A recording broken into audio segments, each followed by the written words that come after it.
So that's the new stablecoin. But the next piece in delivering on the promise of blockchain, which is democratized access to high quality financial services for the world, we're finally ready for that. And so that's my company called Wefi. So that's wefi.co. And it is a neobank. We've coined a new term called neobank, a decentralized on-chain bank. So there's banking in the traditional systems, and then the neobank, which is using the traditional system but with no physical presence, just online. And the neobank is, instead of using the traditional system, it's online, but it's using the future system, the blockchain. And so what that enables is just better services at cheaper rates, because the blockchain does what the regular system does, but just much, much, much more efficiently and on a global scale. And so we've packaged and simplified the complexities of utilizing blockchain-based wallets and making investments in DeFi and different things like that. We've really created a very simple and friendly user interface and beautiful brand around it called Wefi.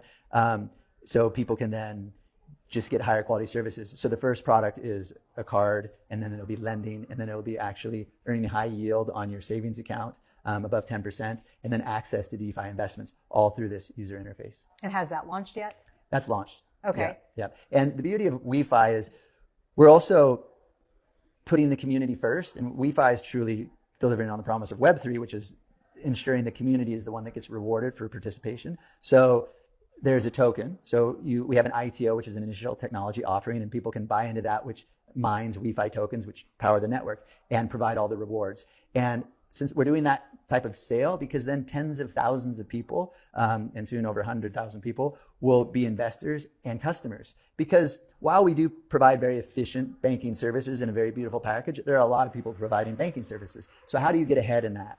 You get lots of customers by making them your investors and by rewarding them the most and by giving them the rewards of the network. And the larger the network grows, the more the consumers get. So that's the approach we're taking with Wefi, and really focused on the countries that do need it most. And so very excited about that rollout, going to Bangkok the end of this week, actually, for a big event there, and really proud to see that one come to market also. Right, and you said the countries that need it the most, so like Bangkok, or is that one of the ones that, you know? Yeah, lots of Asian countries, yeah. and where there's large populations that are underserved by the banking system, it's a global problem, that's for sure. Right. But we are focused right now in Asia, but it's rolling out in a lot of different countries. Right, yeah, maybe we'll see it in the United States at some point.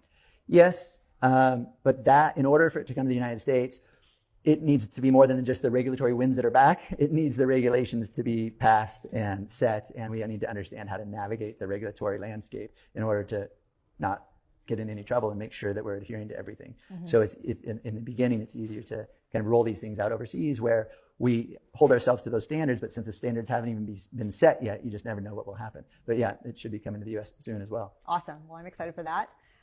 So in terms of stable coins and innovation, or just things that you're excited about moving forward, what do you want our listeners to know about,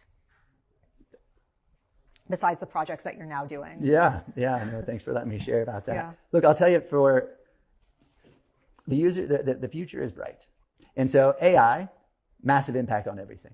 And to me, AI is going to have a significant impact on the blockchain and our ecosystem and how people interact with the ecosystem.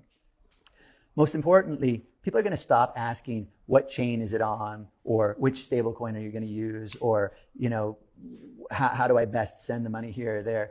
They're not going to care anymore, because they're going to ask their AI, or I should say, tell their wallet. It won't even be their AI. They're literally going to talk to their wallet and say, do this, like send $10 to my friend in Japan.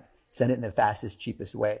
They're not going to care which stablecoins used or which networks used or anything else. People are going to finally start focusing on getting done what they want done versus how to get it done. So what do people want done? They want to make payments. They want to make investments. They want to be involved in different communities. And right now, to make payments and do investments in the crypto space, it's complicated, especially if you want to do self-custody. It's very complicated. There's lots of risks. You might lose your password. You might get hacked.